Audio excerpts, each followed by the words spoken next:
नमस्कार दोस्तों, good afternoon all of you. मैं आपसे उम्मीद करता हूं कि आप सभी स्वस्थ होंगे और सुरक्षित भी होंगे। मैं विनय सिंह आप लोगों को ACE एकेडमी के इस प्लेटफॉर्म पर आपका स्वागत करता हूं और आज हम लोग SSC के विषय में जानेंगे कि SSC में कितने तरह के एग्जाम्स होते हैं और किस तरह के एग्जाम्स होते हैं और उस एग्ज़ाम का कंडक्ट कराने और उसका पेपर का मेथड्स क्या होते हैं, रिक्रूटमेंट के प्रोसेस क्या होता है, ये सारी प्रक्रियाओं का आज हम लोग एक एक करके स्टडी करेंगे। तो आपको मैं बता दूं कि आज आप लोग अगर सेंट्रल गवर्नमेंट की नौकरी पाना चाहते हैं तो SSC, आपको पता भी होगा कि इंडिया में टॉप मोस्ट का एग्ज़ाम जो होता है वो UPSC, जिसको इंडियन सिविल सर्विसेज कहते हैं। उसके बाद जितने ऑफिसर्स बनते हैं उनको कर्मचारी की आवश्यकता होती है और वही कर्मचारी का रिक्रूटमेंट जो होती है स्टाफ सिलेक्शन कमीशन। तो आप ध्यान देना, आप ACE एकेडमी जो है वो बेसिकली नॉर्दर्न इंडिया का बेस्ट कोचिंग संस्थान है जिसमें लगभग सभी तरह के एग्जाम कंडक्ट कराए जाते हैं और वह टेस्ट सीरीज के माध्यम से उस एग्जाम का प्रिपरेशन और अच्छे तरीके से आपकी तैयारी होती है। तो आप देख सकते हैं। उसके बाद जो आज हम लोग स्टडी करने वाले हैं वो है आपका स्टाफ सिलेक्शन कमीशन। और यह स्टाफ सिलेक्शन कमीशन में आप देखेंगे कि आज हम लोग पढ़ेंगे स्टाफ सिलेक्शन कमीशन यानी कि SSC। ये जो बेसिकली क्या होता है कि SSC का जो एग्जाम होता है वो आप देख सकते हो इस स्क्रीन पे कि इसका फॉर्मेशन हुआ था 4 नवंबर 1975 को। और इसका मेन उद्देश्य यही था कि जितने भी ऑल इंडिया गवर्नमेंट के जो मिनिस्ट्रीज हैं या डिपार्टमेंट है उसमें जो स्टाफ की आवश्यकता होगी उसको ये रिक्रूट करेगा। तो आप ये देख सकते हैं टू कंडक्ट एग्जामिनेशन। अब आप ध्यान देना कि to conduct examination group B and group C। आप ध्यान देना कि यह एग्जाम जो होगा ग्रुप B और ग्रुप C पोस्ट के लिए कराई जाती है। इसी के साथ मैं आपको बता दूं कि various ministries and department of the government of India यानी गवर्नमेंट ऑफ इंडिया के जितने भी पोस्ट होते हैं ये ग्रुप C और ग्रुप B का उसका नोटिफिकेशन और उसको ध्यान देना उसको रिक्रूटमेंट करने की जो प्रक्रिया होती है वो SSC के द्वारा कंडक्ट कराए जाते हैं। इसी के साथ मैं आपको बता दूं कि ये ऑल इंडिया लेवल का एग्जाम होता है और इसको बहुत सारे रीजन में डिवाइड किया गया है। तो हेडक्वार्टर जो आपको पता भी होगा कि न्यू दिल्ली है और इस न्यू दिल्ली में आप देख सकते हो इसका ये जो आप हेडक्वार्टर है, ये जो आप देख सकते हो यहाँ का हेडक्वार्टर है। लेकिन यह 7 रीजनल इसके ऑफिस हैं और 2 सब रीजनल ऑफिस है। तो इसमें आप देख सकते हो सब पहले आप देखोगे इलाहाबाद, मुंबई, दिल्ली, कोलकाता, गुवाहाटी, चेन्नई और बेंगलुरु।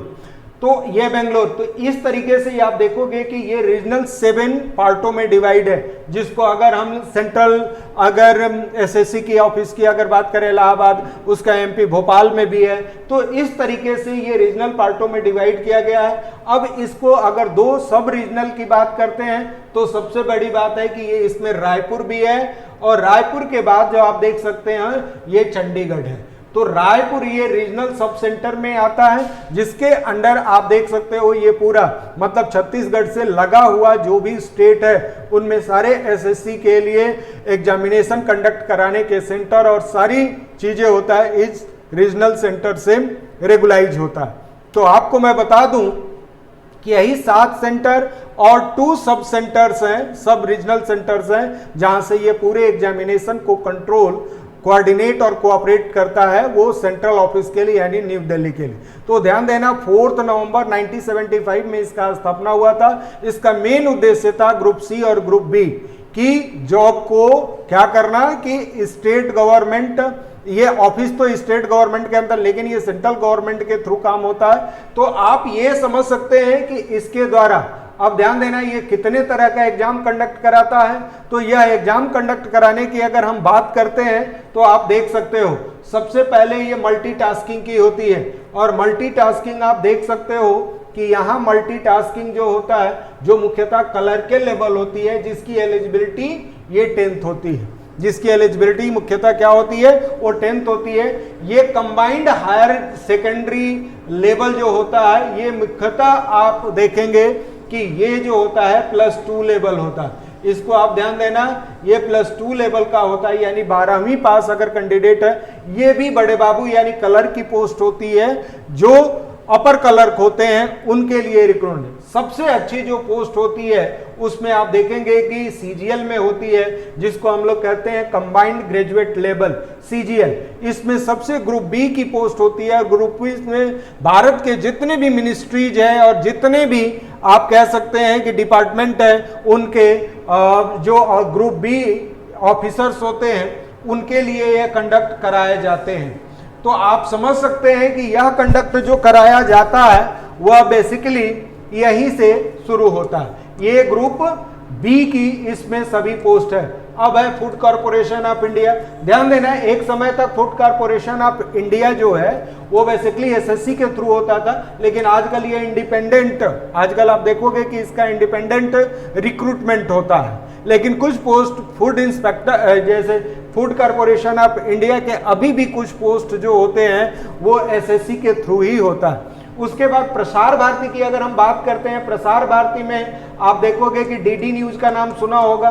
ये आपने अगर डीडी न्यूज का नाम सुना होगा या फिर AIR जिसको कहते हैं ऑल इंडिया रेडियो जो होता है, ये ऑल इंडिया रेडियो और डीडी न्यूज के लिए जितने भी नॉन टेक्निकल और टेक्निकल दोनों पोस्ट का रिक्रूटमेंट जो होता है वो प्रसार भारती का कंडक्ट जो होता है एसएससी के द्वारा होता है। इसके अलावा अगर हम बात करें CPOSI की बात करते हैं, ये CPOSI जो होता है वो मुख्यतः आप देखोगे सेंट्रल पुलिस ऑर्गेनाइजेशन और जितने भी पैरामिलिट्री फोर्सेज हैं, ये पैरामिलिट्री फोर्सेज जो आप देखते हैं PMF जो पैरामिलिट्री फोर्सेज होते हैं, जैसे आपने नाम सुना होगा SSB ये सीमा सशस्त्र बल, उसके बाद ITBP ये आप देखेंगे ITBP, उसके बाद आप देखेंगे CRPF ये CRPF, उसके बाद देखेंगे जो CRPF के बाद आ जाएगा BSF, ये जो जितने भी पैरामिलिट्री फोर्सेस हैं। उसके बाद आता है CISF, ये जो 5 जो पैरामिलिट्री फोर्सेज होते हैं इनमें एज ए सब इंस्पेक्टर की पोस्ट या इसी पैरामिलिट्री फोर्स में एज ए GD यानी GD constable general duty constable का भी रिक्रूटमेंट एसएससी के थ्रू होता है। ध्यान देना सब इंस्पेक्टर के लिए ग्रेजुएशन होना चाहिए +2, ये GD के लिए +2 और टेक्निकल कोई पोस्ट आता है तो उसके लिए पॉलिटेक्निक या आपका ITI होना जरूरी है। तो आप समझ सकते हैं कि ये इतने एग्जाम को केवल एसएससी कंडक्ट कराता है और एसएससी का मेन उद्देश्य यही होता है कि यह सेंट्रल गवर्नमेंट में जितने भी मिनिस्ट्रीज और डिपार्टमेंट हैं उनके ग्रुप सी और ग्रुप डी का रिक्रूटमेंट एसएससी के थ्रू होता है।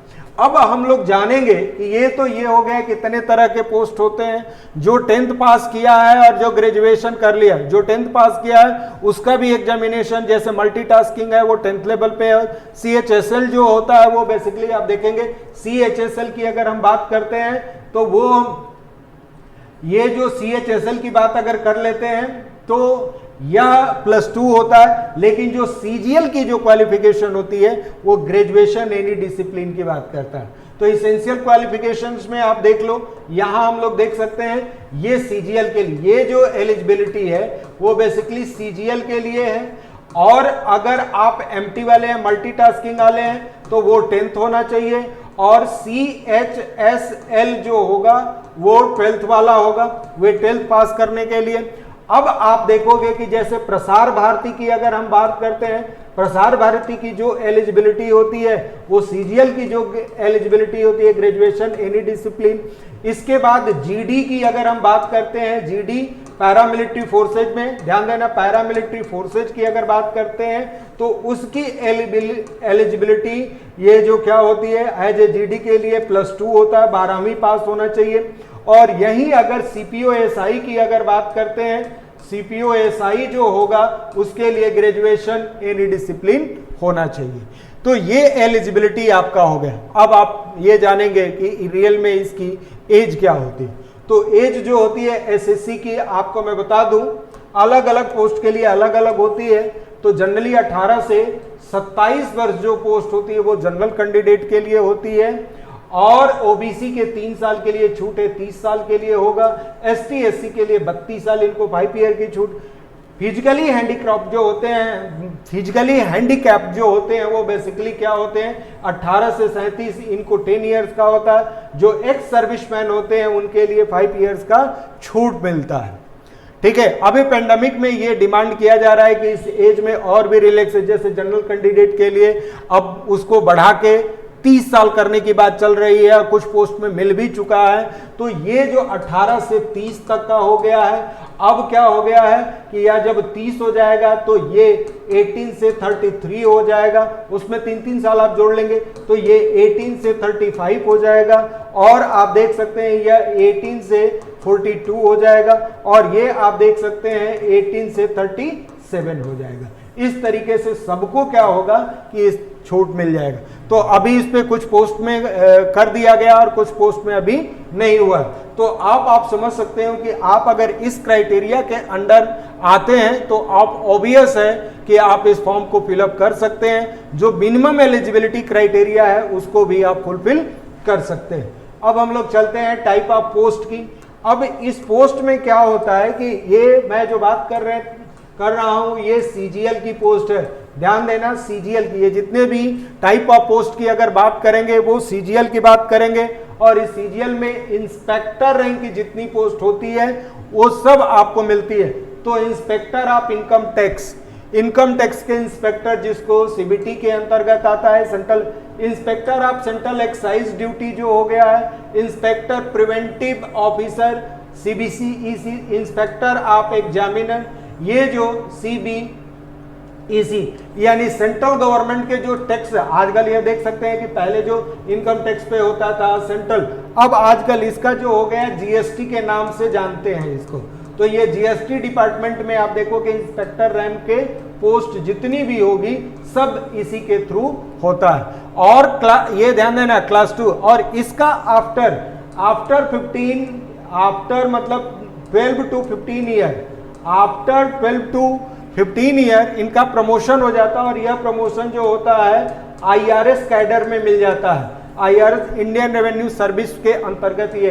तो आप समझ सकते हैं कि 12 से 15 साल नौकरी करने के पश्चात अगर आपकी परफॉर्मेंस अच्छी रही तो आप direct as a class 1 officer बन सकते हैं। तो ये रहा इनकम टैक्स से रिलेटेड आपकी पोस्ट ग्रुप बी रैंक की होती है। उसके बाद इन्फोर्समेंट डिपार्टमेंट की बात करते हैं कि ये असिस्टेंट इन्फोर्समेंट ऑफिसर्स होते हैं। अब ये कहोगे कि इन्फोर्समेंट डिपार्टमेंट क्या होता है, तो ध्यान देना कि आपको मैं बता दूं कि इन्फोर्समेंट डिपार्टमेंट जो होता है वह बेसिकली इस बात का इंडिकेट करता है कि अगर कहीं भी रेड मारना होता है तो ये इन्फोर्समेंट डिपार्टमेंट ही जाता है। ये आप देखोगे कि यह पोस्ट जो होता है ये directorate of enforcement department of revenue, ये रेवेन्यू के अंतर्गत आता है, और कहीं भी रेड करना होता है तो इन्फोर्समेंट डिपार्टमेंट के लोग ही जाते हैं। उसके बाद इंस्पेक्टर ऑफ पोस्ट जो डिपार्टमेंट ऑफ पोस्ट, ये इंस्पेक्टर ऑफ पोस्ट, ये पोस्ट का मतलब ये जो पोस्ट ऑफिस जो होते हैं उस पर इंस्पेक्टर रैंक की जो पोस्ट होती है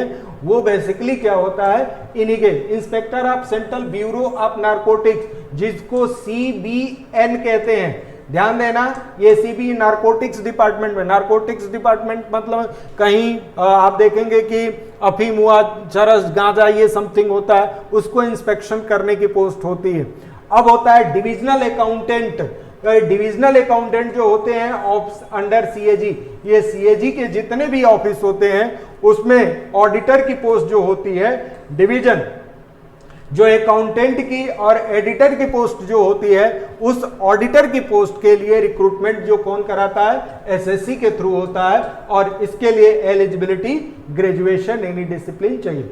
अब उसके बाद जो कोई स्टूडेंट, ध्यान देना, कोई भी स्टूडेंट अगर आपसे कोई भी स्टूडेंट अगर आपसे वो किया है, अगर ग्रेजुएशन किया है और ग्रेजुएशन कॉमर्स के साथ किया है, तो ऑब्वियस है कि वह क्या होगा कि वह ग्रेजुएशन अगर किया है तो वह स्टेटिस्टिकल क्या बन सकता है, इन्वेस्टिगेटर बन सकता है।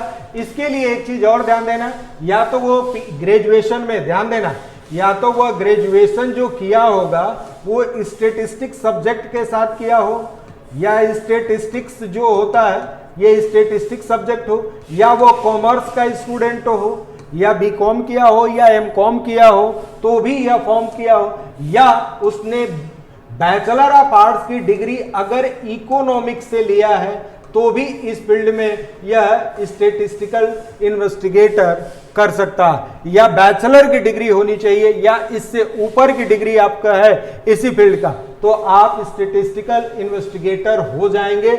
और यही नहीं, उसके बाद जो जितने भी असिस्टेंट रैंक की पोस्ट होती है मिनिस्ट्री ऑफ रेलवेज की, वो इसी के थ्रू होती है।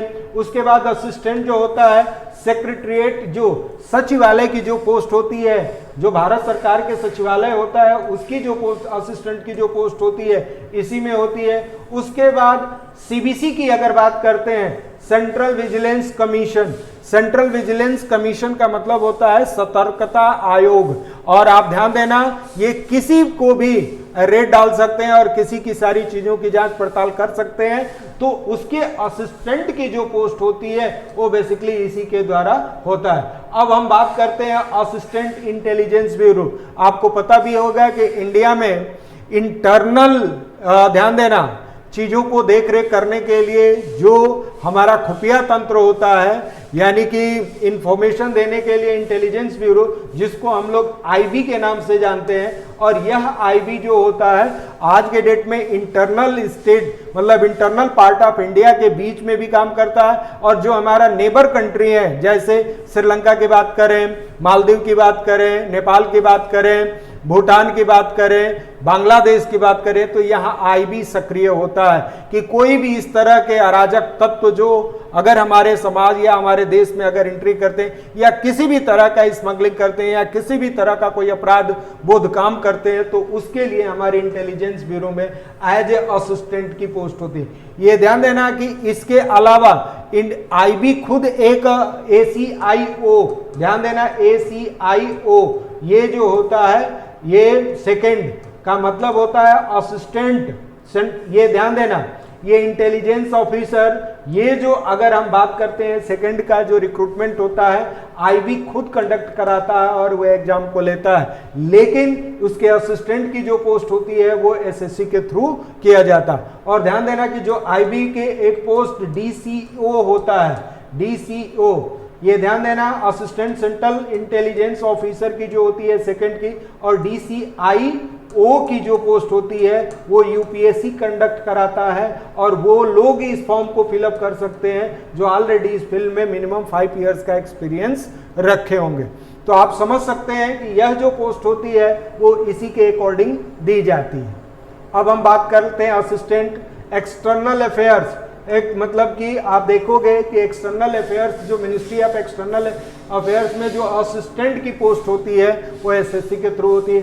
Assistant ministry of external affairs की बात होती है। उसके बाद असिस्टेंट जो आर्म फोर्स हेडक्वार्टर में जितने भी होते हैं वो एसएससी के थ्रू होते हैं। उसके बाद असिस्टेंट जो होते हैं other ministry and departmental organization, और असिस्टेंट जो होते हैं अदर मिनिस्ट्री और डिपार्टमेंट ऑर्गेनाइजेशंस होते हैं जो कि अलग अलग डिपार्टमेंट में अलग अलग तरह के पोस्ट जो असिस्टेंट रैंक की पोस्ट होती है। अब हम बात कर लेते हैं, अब ध्यान देना, सबसे अच्छी पोस्ट जिसे नाम सुन के ही लोग 2 मिनट के लिए दहशत में आ जाते हैं, और वो है sub inspector of CBI, central bureau of investigation. आज देखोगे कि इंडिया में कोई भी अगर बड़ी क्राइम होती है तो उसको लोग CBI से डिमांड करते हैं। तो आप समझ सकते हो कि इसमें सब इंस्पेक्टर रैंक की पोस्ट जो होती है वो ध्यान देना इसी एसएससी के थ्रू मिलता है। और उसके बाद ऑडिटर की बात करते हैं तो ऑफिसर अंडर CAG, जो अकाउंटिंग जो डिपार्टमेंट है, सेंट्रल अकाउंटिंग डिपार्टमेंट जो है गवर्नमेंट का, CAG, जो बेसिकली क्या करता है कि वो भारत सरकार के द्वारा खर्च किए गए पैसों का ऑडिट करता है तो उसके डिपार्टमेंट में आप देखोगे एज ए ऑडिटर की पोस्ट होगी। उसके बाद ऑडिटर जो ऑफिस अंडर द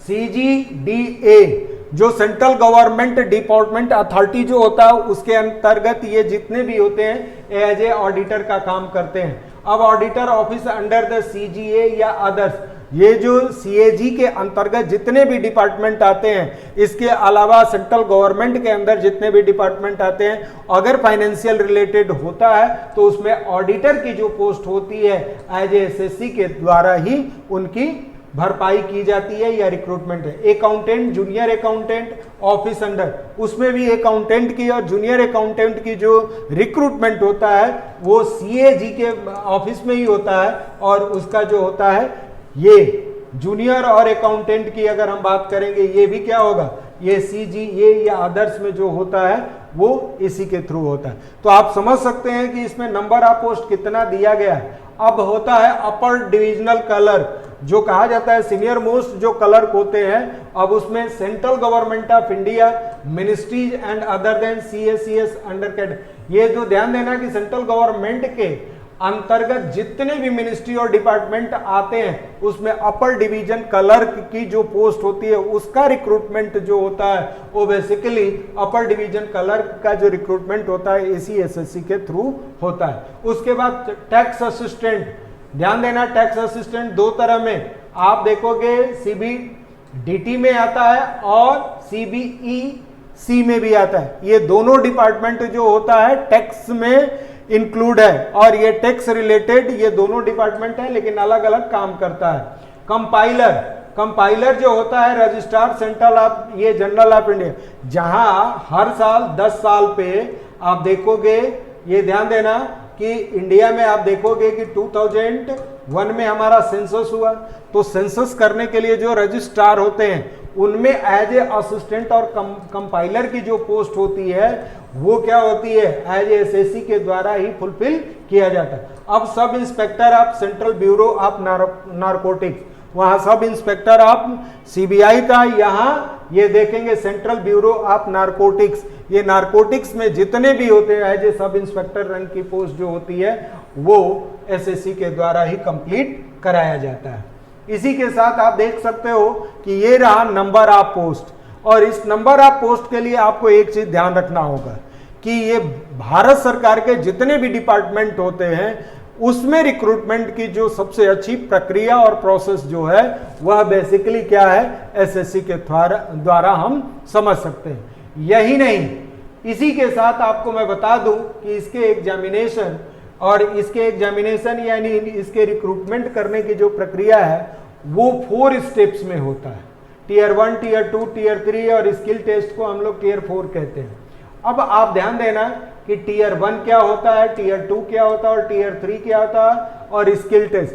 किसी भी कैंडिडेट को मिनिमम इसमें से 3 क्राइटेरिया फुलफिल करनी होगी और 3 क्राइटेरिया अगर फुलफिल कर लेते हो तब आपके हाथ में एक जॉब सेंट्रल गवर्नमेंट का होता है, वो भी ग्रुप बी या ग्रुप सी की। अब मैं आपको बता दूं कि टियर 1 में क्या होता है, टियर 2 में क्या होता है और टियर 3 में क्या होता है या टियर 4 या स्किल टेस्ट में क्या होता है, एक एक करके हम लोग देखते हैं।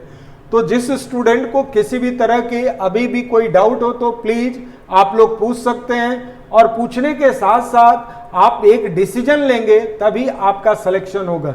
इसलिए हर कैंडिडेट को ये सोचना होगा कि एक्चुअल में हम क्या कर सकते हैं। ध्यान देना आपके पास अपॉर्चुनिटी की कमी नहीं है, अपॉर्चुनिटी आपके पास बहुत है, बस अपने आप को उस अपॉर्चुनिटी के लायक बनाना है। और जिस स्टूडेंट ने अपने आप को उनके मानकों को तय करते हुए अगर आपने बहुत अच्छे से इम्प्रूवमेंट कर लिया अपने आप में, तो मैं आपको बता दूं कि आपकी नौकरी उसी दिन मिल जाएगी जिस दिन आपको यह एहसास हो जाए कि हम इसी के लिए जिंदा है या इसी के लिए जी रहे हैं।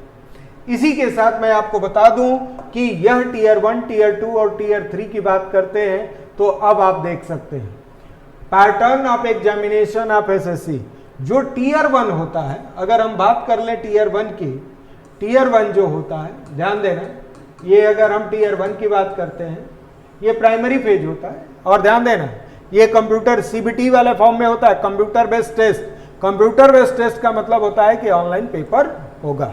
तो आपका पेपर ये जो होते हैं ये अब ऑनलाइन ही होंगे, ध्यान देना, ऑनलाइन ही होगा। और एक चीज आपको बता दूं कि ये टीयर 1 में बेसिकली क्या होता है, tier 1 as a screening type है।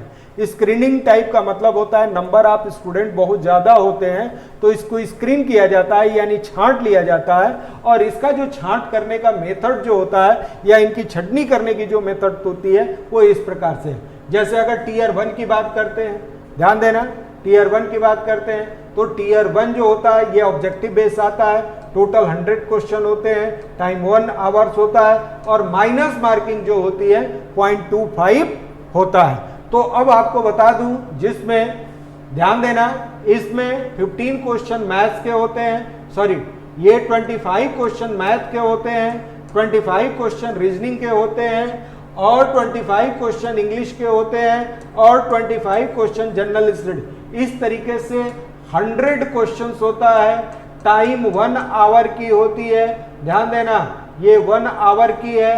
और ध्यान देना कि इसमें नंबर ऑफ क्वेश्चन अटेम्प्ट 100 करना है, जिसमें 25 क्वेश्चन मैथ्स का होता है, 25 क्वेश्चन रीजनिंग की होती है, 25 क्वेश्चन इंग्लिश का होता है और 25 क्वेश्चन जनरल स्टडीज की होती है। और ध्यान देना ईच क्वेश्चन 2 मार्क्स का होता है और इसलिए यह टोटल जो मार्क्स होता है यहाँ टीयर 1 की जो अगर हम बात करते हैं ये टोटल मार्क्स जो होती है वो 200 मार्क्स की होती है। क्लियर है? और ध्यान देना टीयर 1 जो होता है जो क्वालिफाइंग होता है और जैसे क्वालिफाई कर लिया आपने टीयर 2 में जाएंगे। और ध्यान देना टीयर 2 के बाद जितने भी इसका सीरीज आगे होंगे उसका सभी नंबरों का जोड़ा जाएगा, लेकिन ध्यान देना टीयर 1 जो होता है ये अगर क्वालिफाई कर लेते हैं तो एज ए स्क्रीनिंग कंप्लीट हो जाती है आपकी। इसी के साथ हम बात कर लें टीयर 2 की। इसमें 2 पेपर होंगे और एक पेपर जो होगा जिसको हम लोग टीयर 2 जो होगा वो बेसिकली 2 पेपर होंगे और इस 2 पेपर में एक जो होगा मैथमेटिक्स का होगा, ध्यान देना एक मैथमेटिक्स का होगा, ये मैथमेटिक्स का होगा और दूसरा क्या होगा आपका इंग्लिश का होगा। क्लियर है? अब इस मैथमेटिक्स में आप देख सकते हैं 100 क्वेश्चन, ईच क्वेश्चन 2 मार्क्स, ये 200 मार्क्स का होगा। और ध्यान देना इसमें जो माइनस मार्किंग होती है वो 50% की होती है और इसमें नंबर ऑफ क्वेश्चन 200 होगा, ईच क्वेश्चन 1 मार्क्स का होगा, तो ये भी 200 मार्क्स का है। इसकी जो नेगेटिव मार्किंग होती है 0.25 होती है, यानी मैथ्स और इंग्लिश मिला के ये 200 और 200 जो होता है ये 400 मार्क्स का होता है। तो टीयर 1 भी ऑब्जेक्टिव टाइप का होता है और यह ऑब्जेक्टिव टाइप जो होता है वह बेसिकली ध्यान देना यह बेसिकली उन स्टूडेंट के लिए फायदे होता है जो ध्यान देना मैथ्स में 50% माइनस मार्किंग है, इसमें 25% माइनस मार्किंग है, तो इसी के आधार पर आप समझ सकते हैं। तो सबसे मेन रोल मैथ्स और इंग्लिश का है, ध्यान देना सबसे ज्यादा जो रोल अच्छा है वो मैथ्स और रीजनिंग का है। इसी के आधार पर आप देख सकते हैं टीयर 3, यानी टीयर 3 में यानी 3rd फेज में क्या होगा, ये डिस्क्रिप्टिव पेपर इन इंग्लिश और Hindi, writing of essay, precis and letter application.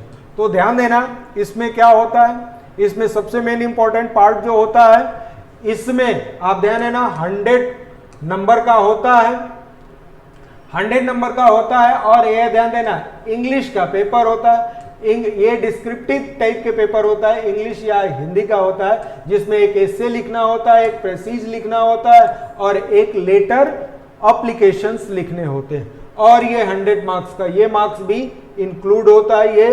अब उसके बाद जो आप देखोगे कि टीयर 4 जो होता है, exam is taken by the candidate applying specific for the ये टैक्स असिस्टेंट, CSS या ME एंड इंस्पेक्टर। इस तरीके से टीयर 4 जो होता है वो स्पेशल एजुकेशन वालों के लिए होता है, जिसने कॉमर्स किया है तो कॉमर्स का एक अलग पेपर होता है और इस तरीके से ये सारी डिटेल डिफाइंड होते हैं। तो ध्यान देना, ये 4 स्टेज में इसका पेपर होता है। और ये जरूरी नहीं कि आप अगर कॉमर्स वाले हैं तो चारों स्टेज देंगे। अगर मान लीजिए सिंपल ग्रेजुएशन आप आप एज ए इंस्पेक्टर हैं की पोस्ट आपको चाहिए, तो आपको केवल ध्यान देना ग्रेजुएशन एनी डिसिप्लिन होनी चाहिए। अगर कॉमर्स नहीं है तो आप इस तरीके से डिफाइन कर सकते हैं। इसी के साथ मैं आपको और भी बता दूं कि ये 4th स्टेप में इस तरह के प्रिपरेशन 4th स्टेप में ये पोस्ट होती है जिस पे आपको करना हो। अब बात आती है कि इसमें आता क्या है।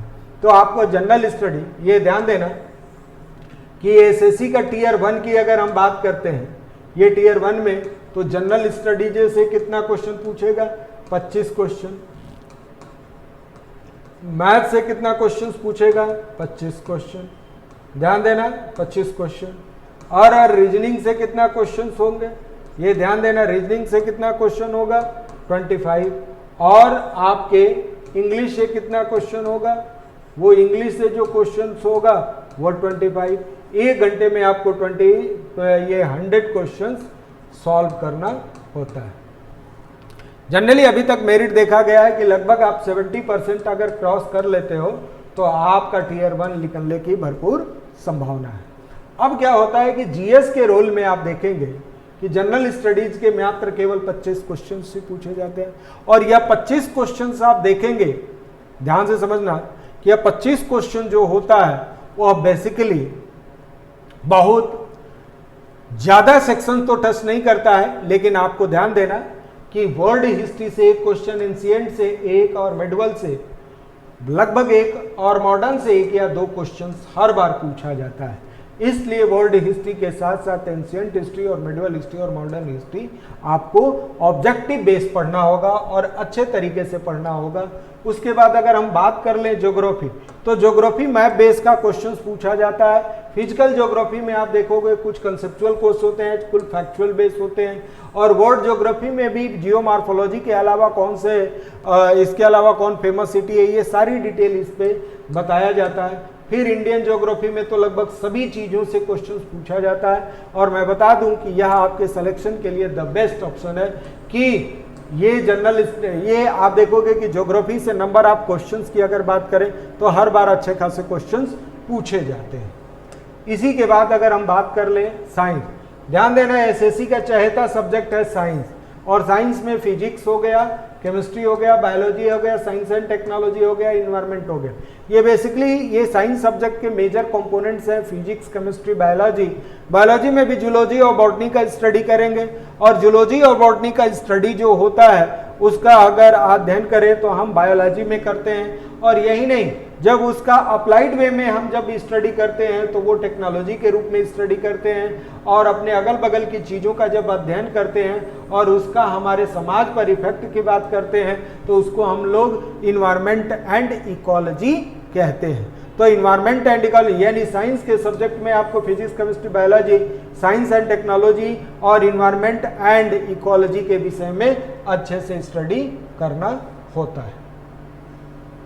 उसके बाद आप देखोगे एसएससी में क्वेश्चन तो अगर इकोनॉमिक्स से देखा जाए तो अप्लाइड फैक्चुअल बेस्ड क्वेश्चन कम पूछे जाते हैं, लेकिन कंसेप्चुअल क्वेश्चन पूछा जाता है। जैसे प्रिंसिपल ऑफ इकोनॉमिक्स, नई मुद्रा पुरानी मुद्रा को चलन से बाहर करती है, किसने कहा, लॉरेंज कर्व जो है किसने दिया, इन सब का डिटेल जो होता है, या आप ये कह सकते हो कि अलग अलग बहुत सारे कंसेप्ट दिए गए हैं वो जो हमारे प्रिंसिपल ऑफ इकोनॉमिक्स के अंतर्गत आते हैं। और यही नहीं, इंडियन इकोनॉमी की बात करते हैं तो इंडियन इकोनॉमी में मल्टी डायमेंशनल अप्रोच के साथ आपको पढ़ना, वो भी फैक्चुअल बेस पे, क्योंकि आपके मल्टीपल चॉइस आएगा ही। अब इकोनॉमिकल ऑर्गेनाइजेशन में जैसे कोई भी इकोनॉमिकल, जब से आप वर्ल्ड बैंक की बात करते हैं, इंडिया में आरबीआई की बात करते हैं, या अपने बैंकों की बात करते हैं, या इसके अलावा इकोनॉमिक ऑर्गेनाइजेशन मतलब ऑल इंडिया में जितने ऐसे ऑर्गेनाइजेशन जो है जो ऑल इंडिया के हैं और बेसिकली इसका विदेशों का उस पर प्रभुत्व है, तो उसका भी हमें स्टडी करना होता है। तो ये जनरल साइंस में आप देखेंगे कि आपको इकोनॉमिक्स 3 पार्टों में मैंने डिवाइड करके बताया कि आपको ये चीजें पढ़ना है। अब इंडियन कॉन्स्टिट्यूशन की बात करते हैं, जहां हमारा डेमोक्रेटिक सिस्टम होगी वो विदाउट किसी लॉ एंड ऑर्डर से तो होता नहीं है। तो इसलिए इसके लिए क्या किया गया कि इंडियन कॉन्स्टिट्यूशन बनाया गया कि यहाँ लॉ एंड ऑर्डर को प्रॉपर मेंटेन किया जा सके, एंड इंडियन फॉरेन पॉलिसी का वह पार्ट जो होगा जो हमारे लिए पब्लिक वेलफेयर का काम करता हो। और तीसरा जो सबसे मेन इंपॉर्टेंट जो है कि हमारे इंडियन पॉलिटिकल सिस्टम का स्टडी करते हैं, और इंडियन पॉलिटिकल सिस्टम जो वह पार्ट होता है जो हमारे समाज में सभी वर्गों में क्या होता है, कहीं ना कहीं रहता है। तो अब हम इंडियन कॉन्स्टिट्यूशन की बात करते हैं। तो इंडियन कॉन्स्टिट्यूशन में आप देखोगे आर्टिकल 1 से लेकर आज के डेट में आर्टिकल आप 395 तक है। अब आप देखेंगे कि इसमें 12 शेड्यूल है। अब इस 12 शेड्यूल में 73 और 74 अमेंडमेंट के द्वारा आप देखेंगे कि 74th अमेंडमेंट के द्वारा ये हमारा क्या हुआ था कि ग्राम पंचायत और नगर पंचायत की बात कही गई थी इसी में। और इस तरीके से हमारा पॉलिटिकल सिस्टम ये कहता है, राइट ऑफ इक्वलिटी की बात कराता है, राइट ऑफ फ्रीडम की बात कराता है, स्वतंत्रता के अधिकार बात कराता है। यानी भारत सरकार इंडियन कॉन्स्टिट्यूशन में जहां अगर इंडियन कॉन्स्टिट्यूशन में मौलिक आधार दिया है तो इसका मतलब वो नागरिकों को काफी हद तक प्रोटेक्शन किया है। और आपको मैं बता दूं कि जब यूएसए का संविधान बना था तो उस समय फंडामेंटल राइट नहीं थी, बाद में अमेंडमेंट करके वो फंडामेंटल राइट दिया गया। और ध्यान देना, कहीं भी डेमोक्रेटिक सिस्टम होगा तो वहां अपने आम जनता को स्पेशल दर्जा दिया जाता है, और वह स्पेशल दर्जा ही उनको मोटिवेट करता है और अदर एक्टिविटीज में वो काफी तरीके से इन्वॉल्व होता है। तो आइए देखते हैं हम लोग, ये हो गया जनरल पॉलिटी के विषय में। अब हम बात कर लेते हैं, ध्यान देना, करंट अफेयर। कहा जाता है किसी भी एग्जाम का जो करंट अफेयर्स होता है वो अपने आप में एक महत्वपूर्ण भूमिका का होता है, और ये अपने आप में महत्वपूर्ण भूमिका जो होगा उसके लिए कौन कौन से टॉपिक को पढ़ना है और किस तरीके से पढ़ना है। तो सबसे पहले फेमस प्राइज की हम बात कर लेते हैं। फेमस प्राइज में आप देखोगे कि एक नेशनल होता है और एक इंटरनेशनल होता है। इंटरनेशनल की अगर बात करें तो बुकर प्राइज की बात करते हैं, नोबेल प्राइज की बात करते हैं, एबल प्राइज की बात करते हैं, क्लियर है। और अदर देशों के द्वारा दिए जाने वाला प्राइज जो है उसको भी एक्सेप्ट करते हैं उसमें। तो प्राइज रिलेटेड जो भी क्वेश्चंस अगर पूछता है करंट अफेयर्स में, ये ध्यान देना, उसमें आपको करंट अफेयर के स्टडी में आपका एक महत्वपूर्ण योगदान होता है। उसके बाद फेमस स्पोर्ट्स पॉलिसी, ध्यान देना, एक गेम थ्योरी होता है। गेम थ्योरी में ये कहा भी गया है कि पूरे वर्ल्ड को यूनिफिकेशन करना है तो उसके लिए गेम खिला दो। गेम खिलाने का मतलब होता है कि आपके अंदर, जैसे हमारी टीम एज ए पाकिस्तान जाके खेल रही है, पाकिस्तान, तो खिलाड़ियों के बीच तो आपसी सौहार्द और संबंध है, लेकिन भारत की नागरिक कब मिलेगी, किस तरीके से होगा, उसका अभी कोई प्रतिरूप तैयार नहीं हुआ है। और इसीलिए आपको ध्यान देना होगा कि कोई भी ऐसा इंसिडेंट, कोई भी ऐसी बुक, कोई भी ऐसी कुछ भी चीज जो हमारे इंटरनेशनल रिलेशंस को प्रमोट करता है, वो ध्यान देना, या हमारे अंदर, इंडिया के अंदर रहने वाले लोगों में सद्भावना की वृद्धि करता है, वही हमारे भारत के लिए वेलफेयर स्टेट की कंसेप्ट कह सकते हैं और वेलफेयर की बात करता है। उसके बाद क्या होता है कि बहुत सारे नेचुरल डिजास्टर्स आते रहते हैं, इसलिए कोई प्लेस क्या होता है, काफी फेमस हो जाता है। उसके बाद आप देखोगे कि कोई राइटर की किताब इधर बहुत फेमस हुई है तो आप फेमस किताब की बात करते हैं। ये आप देखोगे कि जनरल नॉलेज की बात करते हैं।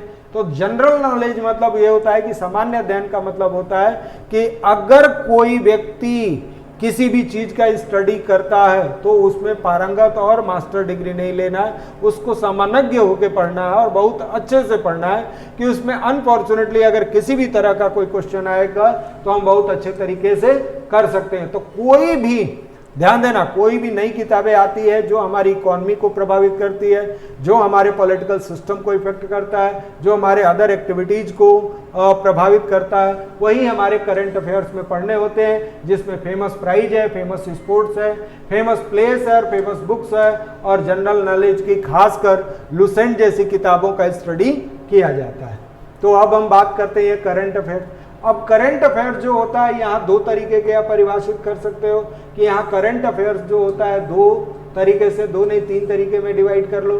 एक हो जाएगा कि इंटरनेशनल, ध्यान देना, या इंटरनेशनल न्यूज को भी आपको ध्यान देना है। उसके बाद नेशनल न्यूज की बात करते हैं तो नेशनल न्यूज जो होता है, आप ध्यान देना, ये अक्सर जो नेशनल न्यूज होता है, यानी वो हमारे भारत की महिलाएं जो होती हैं वो बहुत ज़्यादा इस पर फोकस्ड होती हैं।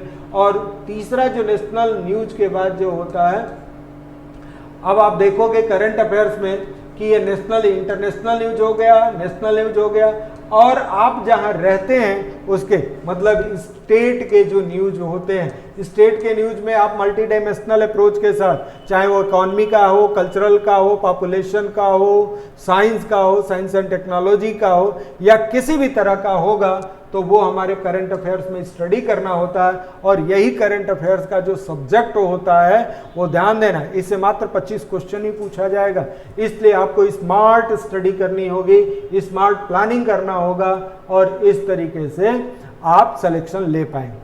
इसके अलावा आप देखोगे कि कंप्यूटर का भी एक, वैसे भी आने वाले दिनों में सारी चीज़ें ऑनलाइन होने की आवश्यक होने जा रहा है, तो आपको कंप्यूटर का लिटरेट होना यानी कंप्यूटर की जानकारी होना आज के डेट में बहुत ज़रूरी है। और जैसे व्यापम के थ्रू जो हॉस्टल सुपरिटेंडेंट की पोस्ट आती है उसमें एक पेपर कंप्यूटर एप्लीकेशंस का होता है जिसमें एज ए क्वालिफाई करनी होती है, तो आप इसे समझ सकते हैं कि कंप्यूटर का भी एक मेजर रोल प्ले होता है। किसमें? ये जो होता है कि बेसिक नॉलेज के लिए आप देख सकते हो, कंप्यूटर एप्लीकेशंस के लिए दे सकते हो, और कंप्यूटर ग्लोसरी के लिए दे सकते हो।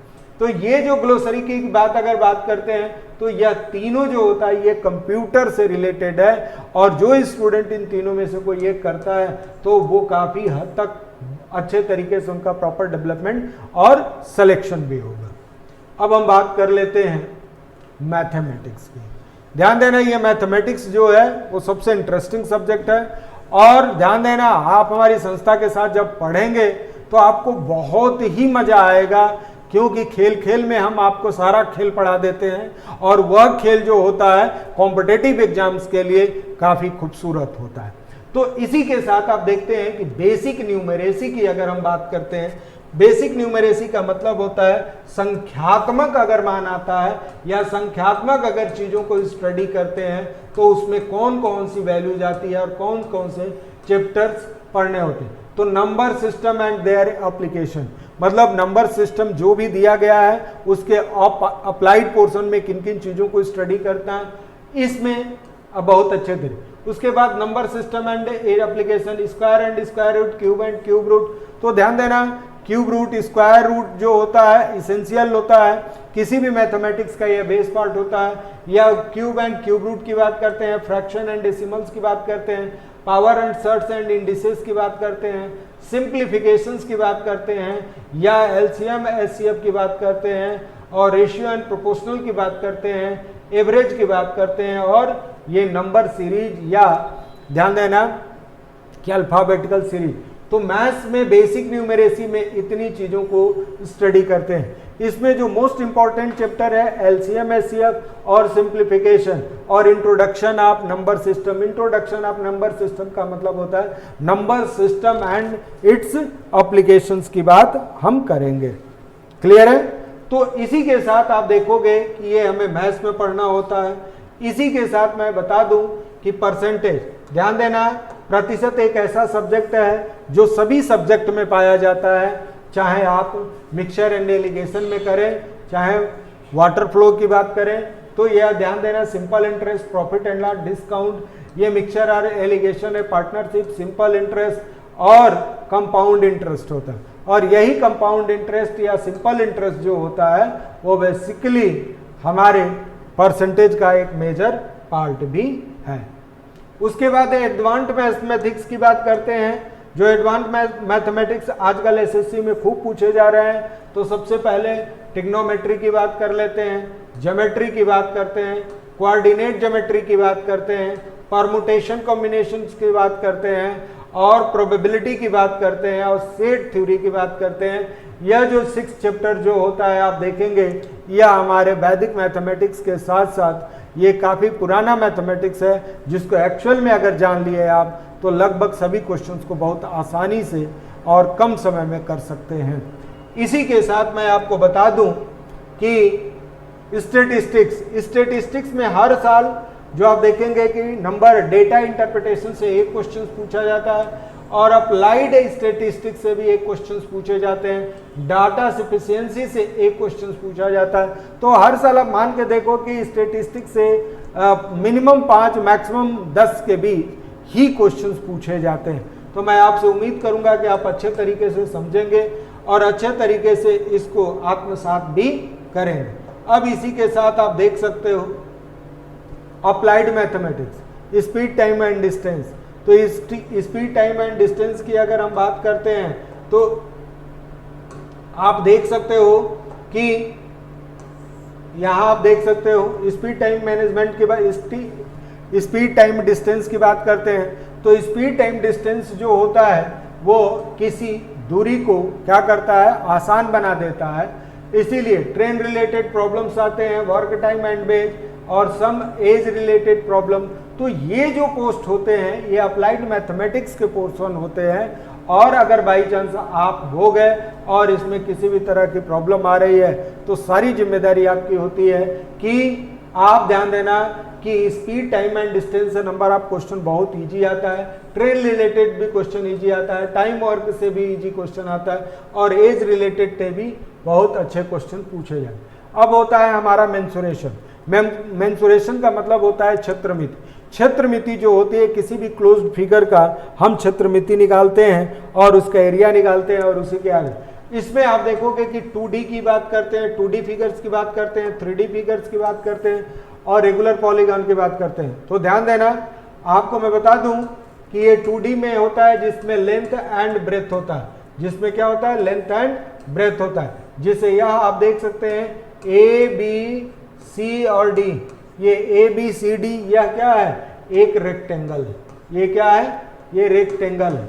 रेक्टेंगल होने का मतलब ये साइड इक्वल टू ये साइड और ये साइड इक्वल टू ये साइड, ये रेक्टेंगल 2D जिसमें लेंथ एंड ब्रेथ। उसके बाद स्क्वायर हो गया है जाएगा, उसके बाद ट्रेपेजियम हो जाएगा, पैरेललोग्राम हो जाएगा, स्केलेन ट्रायंगल हो जाएगा। इस तरीके से 3 डायमेंशनल फिगर होता है, 2 डायमेंशन, ध्यान देना 2 डायमेंशनल और 3 डायमेंशनल। और एक होता है रेगुलर पॉलीगॉन। रेगुलर पॉलीगॉन का मतलब होता है जिसकी लेंथ ब्रेथ और हाइट क्या होती है, इक्वल होती है और वो मल्टी पर्पज उसके या मल्टी उसके हैंड्स होते हैं, उसी को हम लोग क्या कहते हैं, बहुमुखी, यानी कि सामान्य बहु पॉलीगॉन का मतलब होता है। ठीक है, तो इसमें आप देखोगे मेंसुरेशन में ये ही पढ़ना है। उसके बाद आप देखोगे बेसिक अलजेब्रा और अप्लाइड अलजेब्रा। अलजेब्रा जो होता है बेसिकली हम लोग नंबर ये वेरिएशनल टर्म पे पहुंचते हैं तो आप समझ सकते हो। तो इसके आधार पर हम लोग ये भी कह सकते हैं कि इसका अप्लाइड और बेसिक दोनों आना चाहिए। जैसे आपसे कहा जाए कि X square plus 1/x² equal to क्या होगा। अगर आपसे पूछा जाए कि x minus 1/x equal to 4 तो आपसे कहा जाए क्या कि ये x² plus 1/x² equal to कितना होगा। तो इसको अगर स्क्वायर करते हो तो इसको भी स्क्वायर करते हो। अब आप देख सकते हो कि x² minus 1/x² equal to क्या हो जाएगा, 4 का स्क्वायर, और 4 का स्क्वायर का मतलब हो जाएगा 16। अब क्या करेंगे कि इसका हम लोग क्या करें, स्क्वायर रूट निकाल लें। तो अब आप ध्यान देना यह x² और यहाँ क्या हो जाएगा, यहाँ माइनस है तो यहाँ में -2 और 1 तो ये हो जाएगा 18, यानी x² minus 1/x² equal to 18। इस तरीके से हम बहुत अच्छे तरीके से क्वेश्चंस को समझ सकते हैं, जान सकते हैं और अपने आप को इम्प्रूव कर सकते हैं। अब इसमें बात होती है इंग्लिश। तो ध्यान देना, इंग्लिश के 2 ही सेक्शंस होते हैं। जनरली हम बात कर लें अंग्रेजी के 2 सेक्शंस होते हैं। इंग्लिश के 2 सेक्शन, एक होता है ग्रामर, ये ग्रामर, और दूसरा होता है वोकैब। अगर ग्रामर आपकी अच्छी है तो इस ग्रामर में बहुत सारे, सबसे पहले टेंस की बात करते हैं। ये क्या होगा, टेंस की बात करते हैं। टेंस जो होता है 2 तरीके से 3 तरीके से परिभाषित किया जा सकता है। पहला जो होगा आपका प्रेजेंट टेंस, फ्यूचर टेंस और पास्ट टेंस की। अब इसमें कॉम्प्रिहेंशन की बात, एक पैराग्राफ देगा, उसमें नंबर ऑफ क्वेश्चंस होंगे और उसको आपको डिटेल स्टडी करके आपके उसमें नंबर दिए गए क्वेश्चन। उसके बाद ग्रामर, सिनॉप्सिस और एंटोनिम, ये एंटोनिम्स और सिनोनिम्स। तो एंटोनिम्स होता है विलोम शब्द होता है और सिनोनिम्स का मतलब होता है भावात्मक शब्द। ये उसका भावार्थ, उसको भावार्थ शब्द भी कहते हैं या भावनात्मक शब्द, इस तरीके से। उसके बाद मिस स्पेल्ड जो होगा, मान लीजिए किसी चीज की स्पेलिंग गलत दिया है तो उसको आपको करेक्शन करके सही करना है। क्लोज टेस्ट में क्या होता है कि एक जो होता है पूरा पैराग्राफ होता है, बीच बीच में वो चीजों को ब्लैंक होता है, उसको आपको फिल करना होता है और इस तरीके से क्लोज टेस्ट होता है। सेंटेंस अरेंजमेंट का मतलब होता है 4 सेंटेंस होते हैं और चारों सेंटेंस को इरेगुलर क्रम में लगा दिया जाता है। अब आपको पढ़ना होगा और सेंटेंस के अकॉर्डिंग आपको स्टडी। तो ध्यान देना, अगर आपको थोड़ी सी वोकैब्स आपको पता है यानी इंग्लिश की जानकारी अच्छी है तो आप बहुत अच्छे तरीके से इस क्वेश्चन पेपर को और इन सारे सेक्शंस को। अब होता है बचपन से हमने एक्टिव वॉइस पैसिव वॉइस पढ़ने हैं कि एक्टिव वॉइस क्या होती है, पैसिव वॉइस क्या होती है, डायरेक्ट एंड इनडायरेक्ट क्या होता है, ये सारी चीज़ों का हम लोग स्टडी ऑलरेडी किए हुए हैं। और इस पे ग्रामेटिकल दृष्टि से देखा जाए तो आजकल अच्छे खासे क्वेश्चंस पूछे जाते हैं, मतलब एक सेक्शन से डायरेक्ट इनडायरेक्ट से 10-10 क्वेश्चंस पूछे गए हैं। तो आप उम्मीद करते हो कि यह दोनों से नंबर ऑफ क्वेश्चन ठीक ठाक अधिक ही पूछता है। और ध्यान देना, ये क्लोज टेस्ट मिनिमम 10 नंबर्स का होता है। और ध्यान देना, इंग्लिश टीयर 1 में भी पढ़ना है और टीयर 2 में पढ़ना है। और ध्यान देना आपकी स्ट्रेटजी किस तरीके से होनी चाहिए वो आगे हम बताएंगे। तो पहले उसके बाद वन वर्ड सब्स्टिट्यूशन की बात करता है। तो वन वर्ड सब्स्टिट्यूशन का मतलब होता है कि जैसे कहा जाता है जो व्यक्ति सब कुछ जानता हो, इंग्लिश में, हिंदी में उसको क्या कहते हैं, सर्वज्ञ कहते हैं। उसी तरीके से इंग्लिश में जो सभी कुछ जानता हो उसको हम लोग क्या कहते हैं, तो उसी के सेंस में वर्ड सब्स्टिट्यूशन कहते हैं। उसके बाद अगर कहा जाए आइडम्सन प्रिंट 9-2-11 होना, 9-2-11 है जे हिंदी में बात कर रहा हूँ, इसको जब अंग्रेजी में आप करोगे तो उस तरह की प्रक्रिया के उसका यूजेज कैसे करते हैं उसको सेंटेंस बनाना होगा और उस सेंटेंस के अनुसार ये बात करना होगा। जैसे अगर सेंटेंस बना के कहते हैं 9-2-11 होना का मतलब होता है भाग जाना। भाग जाने का मतलब होता है कि राम श्याम की बुक पर गया और बुक लेके 9-2-11 हो गया, तो इसका मतलब वो बुक लेके क्या हो गया, भाग गया। तो इस तरीके से इंग्लिश में भी क्या होते हैं कि वन वर्ड ये आइडम्स एंड फ्रेजेज होते हैं, लोकोक्तियां और मुहावरे जिसको कहते हैं। उसके बाद अदर्स में मिसलेनियस में बहुत सारे कुछ पूछ देता है। बहुत सारे कुछ पूछने का मतलब होता है कि जो करंट बेस हो या आपके, तो इसको इम्प्रूवमेंट करने के लिए आपके 2 ऑप्शन है।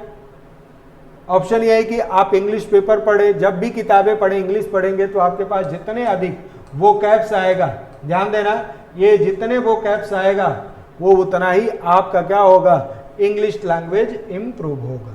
वैसे भी लैंग्वेज को इंप्रूव करने के लिए मिनिमम 6 मंथ चाहिए। अब होता है रीजनिंग। रीजनिंग आपकी एक्यूरेसी बताती है। यह एक्यूरेसी जो होता है, ध्यान देना, यह एक्यूरेसी जो होता है यह आपको इस आधार पर व्यक्त किया जाता है, ध्यान से समझना, कि आप कम समय में किसी चीज को कितने अच्छे तरीके से सोच सकते हैं। जैसे एनालॉगी की बात करते हैं तो एनालॉगी के मतलब होता है सादृश्यता। सादृश्यता वो नंबर के फॉर्म में भी हो सकता है, डिजिट के भी फॉर्म में हो सकता है, कपड़े के फॉर्म में हो सकता है। मतलब एनालॉगी जो होता है बहुत तरह के होते हैं। वर्ड एनालॉगी है, न्यूमेरिकल एनालॉगी है, ठीक है, उसके बाद डिजिट एनालॉगी है, तो मल्टी एनालॉगी का हम स्टडी करते हैं। उसके बाद अगर क्लासिफिकेशंस की बात करते हैं, वर्गीकरण। अब वर्गीकरण में क्या होता है, जैसे मैं आपसे बात करूं कि एक हो गया बैगन, ये हो गया बैगन, और एक हो गया आलू, एक हो गया आपका चुकंदर, ये हो गया चुकंदर, और एक हो गया आपका प्याज। अब आप इनमें से कौन अलग है, तो हर व्यक्ति का लॉजिक अलग होता है। आलू जमीन के नीचे होता है, चुकंदर जमीन के नीचे होता है, प्याज जमीन के अंदर होता है, और बैगन पौधे पे होता है। तो इसलिए क्या हो गया, इसका क्लासिफिकेशन अलग है।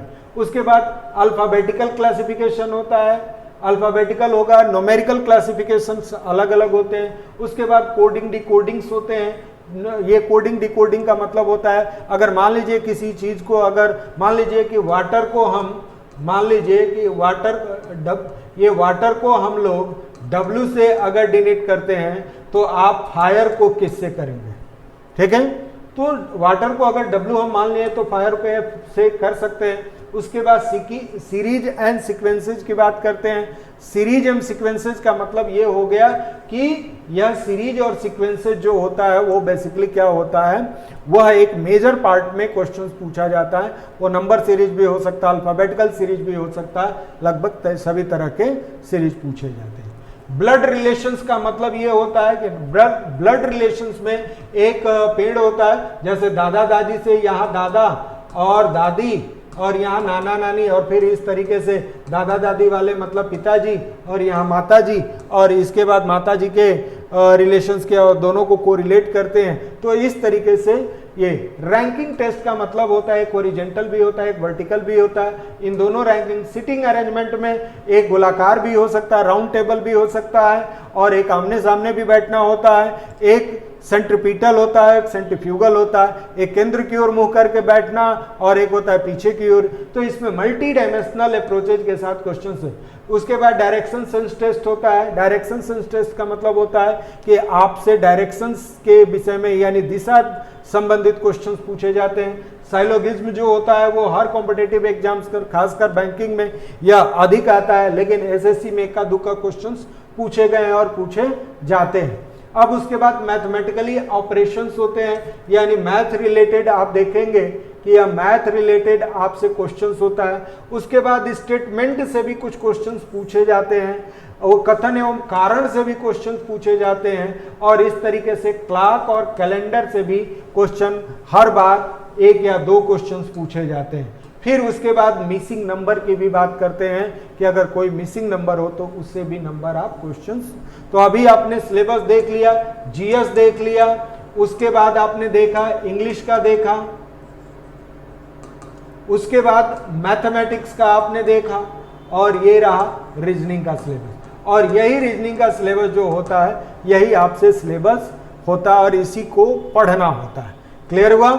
और इसी के साथ मैं आपसे उम्मीद करूंगा कि इस रीजनिंग को हम तीन पार्टों में, एक जनरल मेंटल एबिलिटी होता है और एक होता है नॉन वर्बल। तो नॉन वर्बल रीजनिंग में वेन डायग्राम रिलेटेड क्वेश्चंस पूछे जाते हैं, या उस ऑड फिगर्स के फिगरल सीरीज होते हैं, फिगरल एनालॉजी होती है, सीक्वेंस, ये ध्यान देना, स्क्वायर कॉम्प्लेशन होते हैं, जैसे कोई पार्ट दे दिया गया कुछ पार्ट उसमें सिमिलरिटीज खोजने को मिल जाता है। उसके बाद आप देखोगे कि finding of the same figure को तलाशना होता है, बहुत सारे फिगर बना के उसमें बता दिए जाते हैं इन दोनों में कौन कौन से फिगर एग्जिस्ट कर रहा है। उसके बाद इमेज एंड रिफ्लेक्शंस की बात करते हैं। इमेजेज में कि अगर सपोज दैट कि कोई भी इमेज को अगर दूसरे तरीके से प्रेजेंट किया जाता है तो, या पेपर फोल्डिंग और अनफोल्डिंग से होते हैं, पंचेज के होते हैं, पेपर कटिंग की बातें। इससे इस पूरे इतने से लगभग एक या दो क्वेश्चंस पूछे जाते हैं, इस पूरे चैप्टर की बात करते हैं, लेकिन सिलेबस में मेंशन है इसलिए इसको आपको पढ़ना होता है। ये नॉन वर्बल रीजनिंग की बात होती है।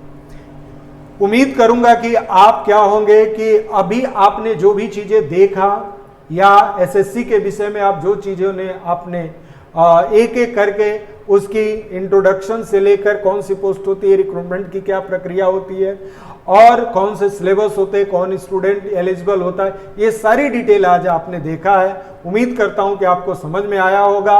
और यही नहीं, आप क्या होंगे कि इस पे आप एज ए करियर के रूप में लें और इस पे अधिक से अधिक मेहनत करेंगे तो हो सकता है कि सीबीआई में आपका सिलेक्शन हो जाए, ये आप इंटेलिजेंस ब्यूरो में आपका सिलेक्शन हो जाए, इनकम टैक्स इंस्पेक्टर में सिलेक्शन हो जाए।